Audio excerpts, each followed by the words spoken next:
Bonjour à toutes et à tous, c'est Micha et dans cette vidéo, je vais vous donner ma méthode en 2025 pour ne pas réussir à scaler votre agence. Alors, ça faisait un petit moment que j'avais envie de faire cette vidéo parce que quand j'ai décidé de me lancer un petit peu sur YouTube et de vous faire des vidéos où j'essaie de vous apprendre des choses et de vous apprendre un petit peu avec mon humble parcours et mon niveau et là où j'en suis, je suis allé un peu sur internet et j'ai commencé à regarder un petit peu ce qui se faisait. J'ai regardé les gens qui faisaient des vidéos sur les sujets notamment de l'agence. Il y a des vidéos qui sont intéressantes, mais je trouve deux défauts principaux à ces vidéos. Alors, premièrement, il y a des gens qui donnent des conseils, mais ils sont pas vraiment dans le domaine agence, donc je trouve que leurs conseils sont biaisés et je reviendrai dans la vidéo sur notamment les méthodes qui vont, selon moi, ne pas vous permettre de scaler votre agence en 2025, qui vont vous biaiser en fait psychologiquement parlant. Et d'un autre côté, il y a aussi des gens qui donnent des conseils qui sont peut-être bons, mais qui je trouve sont pas très actionnables. Quand on débute, c'est assez dur parce que on met pas son énergie forcément au bon endroit. On est vite en fait étiré comme ça,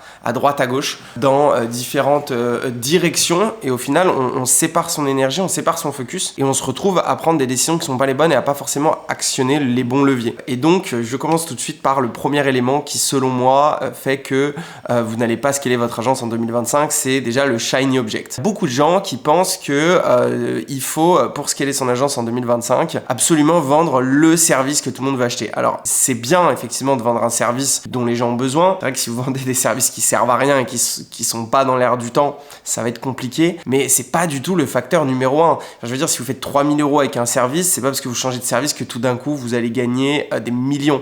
C'est pas vrai et les choses ne sont pas noires ou blanches. Le problème, c'est que vu que vous êtes exposé à des gens dont leur métier et dont leur seul revenu c'est de vous vendre de l'information, en fait eux ils ont intérêt, leur incentive c'est qu'ils vous achetiez leur information. Donc ils ont intérêt à vous dire que leur information est bonne et que le reste n'est pas bon. Si moi par exemple demain je lance un cours sur comment devenir ads manager, gérer des ads, ce qui pourrait être hyper intéressant parce que c'est une super compétence, bah c'est sûr que j'ai intérêt à vous dire que la seule manière de gagner de l'argent en 2025 c'est d'être ads manager, parce que forcément ça va forcer les gens à acheter mon cours sur l'ads management. Mais est-ce que c'est la seule manière? C'est faux, c'est pas vrai. Donc ces gens vont avoir des discours très cartésiens et du coup ça va vous pousser à croire parce que vous écoutez et vous vous dites ah ben il faut forcément faire ça pour que ça marche, et puis l'autre va vous dire faut forcément faire ça, l'autre faut dire faut forcément faire ça. La bonne nouvelle les amis, c'est que pour développer votre agence, peu importe le domaine, vous pouvez le faire. Moi je connais des gens qui ont développé des agences dans tous les domaines imaginables, le site web, le contenu, l'ads, clipping, peu importe le domaine dans le digital, vous pouvez développer votre agence. Il n'y a pas vraiment de règles qui font que c'est pas possible. Donc ça c'est premièrement, ne commencez pas à vouloir changer de choses que vous faites. Si vous avez déjà une compétence, capitalisez cette compétence. Deuxièmement, le truc que je vois le plus et qui fera que vous n'allez pas pouvoir scaler votre agence en 2025, c'est écouter les gourous qui vous font croire que le marketing c'est 95%. C'est totalement faux. Les personnes qui vous diront que le marketing représente 95% de leur business, clairement c'est des gens, ils vous le disent eux-mêmes. Le marketing c'est 95% de leur business.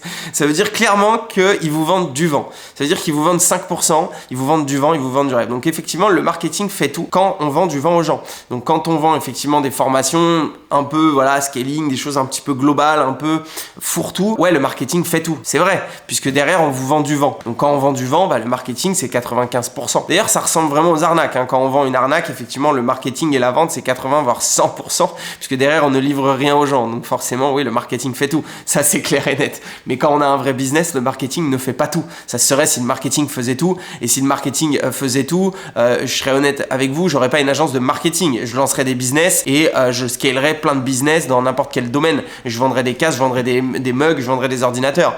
Non, le marketing ne fait pas tout. C'est complètement ahurissant et scandaleux de dire ça aux gens. Le marketing ne fait pas tout. Le marketing permet d'acquérir des clients. Le marketing ne permet pas de fidéliser des clients. Le marketing ne permet pas d'avoir de la rétention avec ses clients, d'avoir du bouche à oreille. Moi, quand j'entends certaines personnes qui ont fait des belles sommes d'argent en ligne en vendant des programmes, des consulting, des coachings, des choses comme ça, et que quand sincèrement 8 clients sur 10 que je croise et que je leur dis qu'est-ce que t'en penses, ils me disent c'est pas bien, bah je me suis fait un peu avoir. Non, le marketing fait pas tout, c'est pas vrai, c'est pas vrai. Le marketing fait tout quand vous vendez rien, quand vous vendez du vent. Donc arrêtez de croire que le marketing fait tout. Quand vous avez 2-3 3 clients et que vous voulez aller chercher les 10 000 euros par mois, la composante la plus importante, c'est votre service. C'est développer une compétence, développer votre service et avoir un service performant et qui fonctionne. C'est vraiment la chose la plus importante. Troisièmement, quel est l'élément qui fait que vous ne scalerez pas votre agence en 2025? C'est un peu contre-intuitif, mais c'est de trop regarder des vidéos comme ça. Vous voyez, je suis essayé d'être honnête avec vous. Au bout d'un moment, je vois des gens, ils sont info-obèses. C'est-à-dire qu'en fait, ils passent leur temps à regarder les vidéos, à regarder les formations, à regarder les coachings. Et les amis, au bout d'un moment, il faut travailler. Et il faut arrêter de croire qu'en lançant son business, demain, vous allez rouler en Porsche, avoir des Patek, etc. Et encore une fois, en fait, vous êtes tellement bombardé par ces gens. Je vais vous dire quelque chose, les amis. J'ai la chance de venir d'une famille où on a beaucoup d'argent. J'ai pas besoin de travailler normalement pour gagner mon argent. Ça veut pas dire qu'on m'a donné ce que j'ai. Tout ce que j'ai, je l'ai gagné de la sueur de mon front. J'ai une partie de ma famille qui a beaucoup d'argent, une autre partie de ma famille qui est modeste. Et j'ai gagné tout mon argent avec la sueur de mon front. Et on m'a rien donné. Mais vous savez, il y a beaucoup de gens aujourd'hui en ligne. Ils ont 300, 400 000 euros sur un compte. Ils vont acheter une voiture à 200 000. Ils vont acheter une montre à 100 000. Ou alors ils ont 2 millions. Ils ont fait 2 millions d'euros de chiffre d'affaires. Il leur reste 1 million. Ils ont des montages un peu bancals. Ils ont pas trop payé leurs impôts, etc.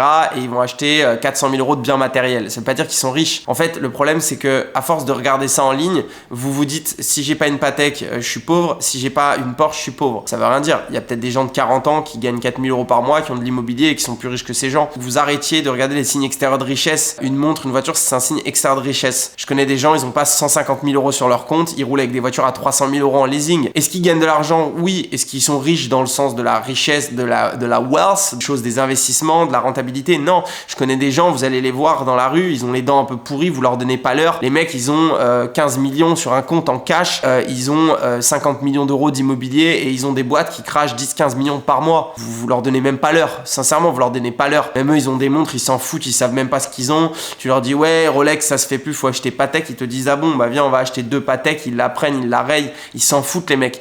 Ils s'en foutent complet. Tout ça, c'est du blabla, c'est du vent. Et en fait, le problème, c'est que, pour ça que moi, j'essaye de faire attention à ça et je fais attention parce que même moi, à mon niveau, quand je regarde des gens parfois en ligne, je me dis, waouh, mais attends, comment ils font, les mecs, etc. Derrière, bon, je sais que ça suit pas forcément sur le patrimoine et sur des choses comme ça. Et en fait, quand on est débutant et qu'on voit ça, on se dit, mais en fait, je suis une merde. On se dit, en fait, je fais tout mal. Je fais forcément les choses mal. Regarde, le mec, il a ça, il a ci, il a ça. Et en fait, c'est hyper contre-intuitif. Et en fait, en vous projetant dans cette réussite, meilleur moyen de ne pas arriver à scaler votre business. Parce que du coup, en fait, vous vous créez une frustration en vous disant, bah, en fait, moi, j'ai même pas ça. Et en fait, ça vous crée une frustration et ça vous fait faire les mauvais choix. Ça vous fait dévier de votre ligne qui vous faisait construire du step by step et un vrai business qui était serein sur le long terme et qui s'empilait tout doucement et qui vous faisait créer un vrai business de tangible avec une vraie valeur ajoutée, une vraie compétence qui se construisait au profit de business beaucoup plus court terme. Moi, j'ai vu des gars, sincèrement, qui avaient du talent. Ils avaient une agence qui faisait 15-20 000 de chiffre d'affaires. Alors, ils avaient certes du mal à faire de la marge. Et ils ont commencé à vouloir aller lancer des SaaS, des formations, des machins à la con parce qu'ils ont entendu que lui disait qu'il fallait faire un SaaS. Mais frérot, en fait, t'es complètement con. Tu fais 15-20 000 euros par mois, c'est le truc qui t'a permis de manger et de t'en sortir. Alors oui, tu fais pas trop de marge. Qu'est-ce que tu me dis que je vais changer, je vais faire un SaaS? Reste à ta place, step by step. Continue, doucement, monte ton business, crée de la valeur, développe tes compétences. T'arrives déjà à peine à sortir 5 000 de bénéf sur ton agence parce que t'es un blaireau de la gestion et tu me parles d'aller lancer un SaaS où tu vas gagner 5 euros par abonnement. T'as rien compris, t'es complètement con. Tu vas redescendre aussi vite que t'es monté. S'il vous plaît, arrêtez d'écouter tout ça et concentrez-vous sur votre compétence. Les gars, 5 000 euros par mois, c'est déjà bien. 10 000 euros par mois, c'est déjà bien. 20 000 euros par mois, c'est déjà bien. Vaut mieux faire tout doucement monter et à la fin avoir une agence qui fait 100 000 euros par mois mais avoir développé une compétence que gagner de l'argent sur des coûts, sur du shiny et sur des trucs où il n'y a que le marketing qui compte. Tout ça, c'est du bullshit. C'est bien sur le court terme, mais sur le long terme, ça ne marche pas. N'oubliez pas la fable de La Fontaine, le lièvre et la tortue. Ouais, le lièvre va très vite au début, mais à la fin, la tortue arrive en premier, puisque la vie, c'est un marathon, les amis, c'est pas un sprint. Et croyez-moi, sur le long terme, vous le verrez, il y a beaucoup de choses qui vont vous ouvrir les yeux et vous êtes impressionnés par tout ça, parce qu'il y a beaucoup de gens qui se lancent dans l'entrepreneuriat qui sont pas issus de milieux forcément aisés. Mais croyez-moi, quand on est issu de milieux aisés et qu'on voit ça, ça fait doucement sourire. Parce que sincèrement, je connais des gens, ils vont pas payer de mine, ils sont pas là, bling bling, les montres, les machins, les trucs. Derrière, ils ont 500 millions d'euros de patrimoine et pourtant, ils sont très sympas, très honnêtes, etc. Et moi, ça m'arrive parfois. Il y a des mecs, je vois qui sont un peu bling bling qui me prennent un peu de haut, etc. Bon, c'est pas grave, vous voyez. Des gens plus vieux que moi, hein, ça m'est arrivé encore hier. Avec plus vieux qui commence à me faire le kéké, je sais pas quoi, alors qu'il avait 45 ans, juste parce qu'il a 3 bracelets en or et un classe G en location en Allemagne. Bon, c'est pas grave, je rentre pas dedans, il faut pas nécessairement être toujours dans la surenchère, mais moi, aujourd'hui, quand j'ai décidé de faire ces vidéos, je veux être transparent avec vous et je veux en fait justement rétablir un petit peu de vérité. Je sais à quel point en fait cette exposition à ces messages, elle est néfaste. Elle est néfaste parce qu'en fait elle vous pousse pas à gagner plus d'argent, elle vous pousse à prendre des décisions qui sont pas les bonnes. Elle vous pousse à agir de manière impulsive et surtout de suivre des schémas qui sont selon moi pas les bons et qui enrichissent la personne qui vous vend l'information mais pas nécessairement vous. Voilà, et moi c'est pas mon but. Je pense que à la base c'est hyper noble de vendre de l'information, mais à cause de tous ces gens, les gens se disent waouh, tous les gens qui vendent de l'information c'est de la merde. Non, c'est hyper noble de partager ce qu'on sait pour aider les autres à s'en sortir. Encore faut-il le faire en connaissance de cause avec un prix qui est cohérent. Attention, tous les acteurs dans le marché sont pas comme ça. Il y a des acteurs au States qui ont fait des millions, ils ont vendu à des prix raisonnables et ils ont vendu des accompagnements qui sont cohérents. Quand je vois le mec qui te vend un super accompagnement, un truc à 700 balles, bon, pour moi, ça veut pas dire que c'est un arnaqueur. Bon, par contre, quand tu vois des gens qui vous vendent des trucs à 6-7 000 balles où dedans il n'y a pas grand chose, ça commence à être un peu plus compliqué et c'est aussi pour ça que derrière les gens aussi se méfient et se disent bon ok, c'est pas forcément très intéressant. Après il y a beaucoup aussi de gens qui investissent parfois dans les programmes en espérant que les choses vont changer à leur place, parce que vous payez les amis que en fait ça va changer à votre place.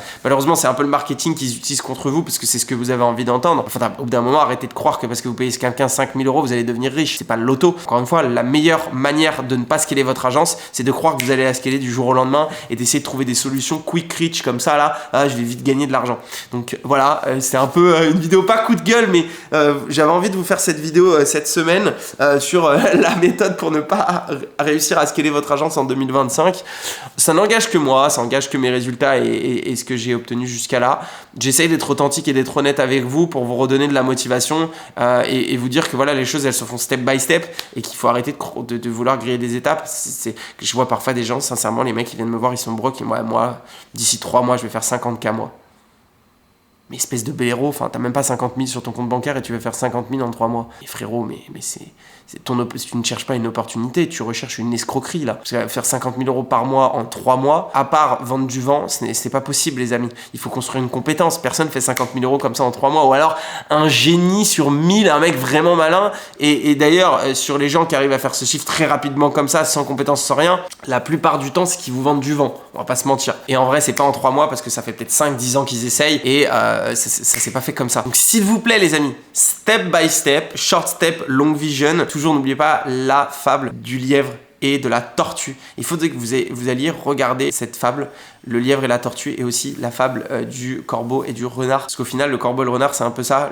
Tout flatteur vit aux dépens de celui qui l'écoute. Et ces gens en ligne, en fait, ils ont tendance à vous flatter. Ouais, t'inquiète, tu vas scaler. Ouais, ton projet, il cartonne. Ouais, c'est super. Ça va le faire. Il te manque juste ça. Il te manque que le marketing. Il te manque que ça. Et au final, en fait, ils vous prennent clairement pour des cons. Et on est dans la fable du corbeau et du renard. Et au final, vous êtes flatté et vous en payez les compétences puisque tout flatteur vit aux dépens de celui qu'il écoute. Les amis, je resterai là-dessus. Je resterai sur cette citation. C'était Micha. Si mon contenu vous intéresse, n'hésitez pas à vous abonner, à liker et à me dire des idées de vidéos que vous aimeriez bien que je puisse vous faire durant les prochaines semaines.